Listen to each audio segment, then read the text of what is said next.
Dr. Swathika. She will be presenting ocular lesions. Do ocular lesions still occur in HIV positive patients with heart? Good evening, everyone. I'll be talking on the topic, do ocular lesions still exist in heart era? Introduction, incidence of uveitis in India is 1 in every 140 people. The ocular inflammation poses greatest challenge, causes significant inflammation, visual impairment in HIV positive patients, and immune recovery syndrome after heart initiation pose greatest challenge in COVID pandemic era due to increased layers to follow-up rate. Methodology, it is a retrospective case series analysis of 25 cases. It is a single study, center study by 2 ophthalmologists at Shankaranathalaya, Chennai, and HIV patients were recruited. Those who were with specific visual complaints and more than 2 follow-up visits were included. And from this, and those who have less than 2 follow-up visits were excluded from the study. And intraocular fluid analysis was indicated in selective cases with atypical presentation and severe inflammation with a risk of visual loss and prolonged inflammation non-responding to steroid therapy. And the complete ophthalmic examination was performed, and then including measurement of visual acuity, slit lamp examination, and detailed indirect ophthalmoscopy, and inflammation was graded according to the standard system of classification. Coming on to the results, most common age group affected were 40 to 60 years old, and 44% of the people had moderate visual impairment of 6 by 60 to 6 by 18 vision, and majority of the people had a CD4 count between 100 to 250, and more than 50% of the people had bilateral presentation at the initial visit. And we found posterior segment involvement is more common opportunistic infection in 76% of the people, with most common lesion being the cytomegalovirus retinitis, followed by acute retinal necrosis, followed by progressive outer retinal necrosis, and toxoplasma and the optic neuropathy and HIV retinopathy. We had it in one patient.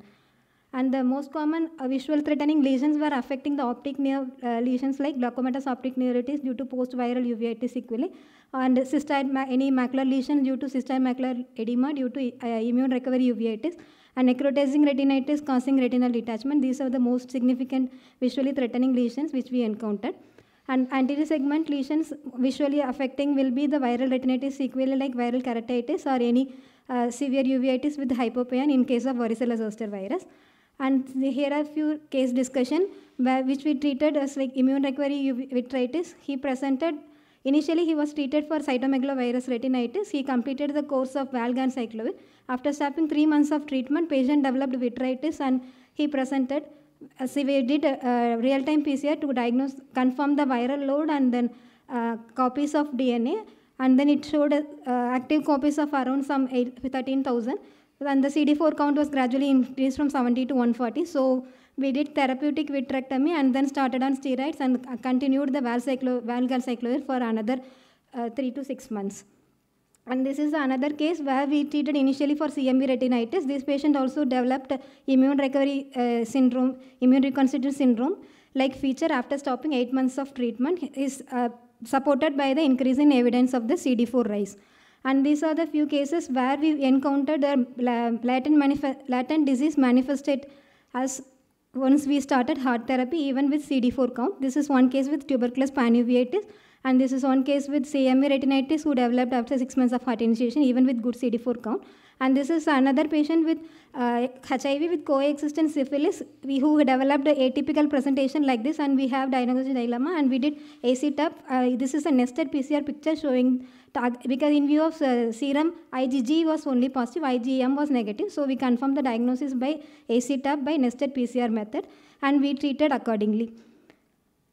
And discussion, compared to our previous study by Biswas et al. In 2013, immune recovery uveitis occurred in 24%, slightly increased as compared to 17.4%. Immune recovery uveitis occurred following a mean duration of 3 months to maximum 3 years in this study. In previous study, we had it around 4 months to 2.5 years.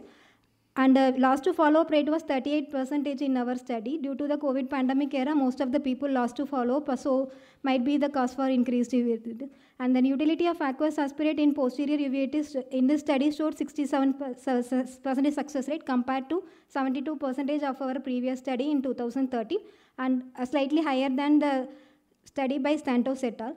Conclusion, regular ophthalmic examination is needed for all HIV patients, even in heart era, to reduce the HIV-associated blindness through early targeted prophylaxis and appropriate referral services. And if needed, like treatment with steroid and long-term secondary prophylaxis for this kind of immune recovery syndrome is needed. And PCR played a vital role in tailoring treatment for these cases, especially in case of posterior uveitis. Thank you. So in your cohort, you had cases of ARN. What were the clinical features? Patient presented with the sudden loss of vision, ma'am. So initially he presented with the anterior. Sometimes we had some only 2 patients with that. Initially he presented with the anterior uveitis kind of picture and area of peripheral retinal necrosis. Within the 1 week duration, it progressed rapidly and then suddenly involved the other eye also. So in this study, we had 3 patients with no PL in the both eye. So that in kind that of case, progression. the PORN is more common than ARN in immunosuppressed individuals. No, the way you described Yes, might ma'am. be falling into the PORN category. Okay, ma'am.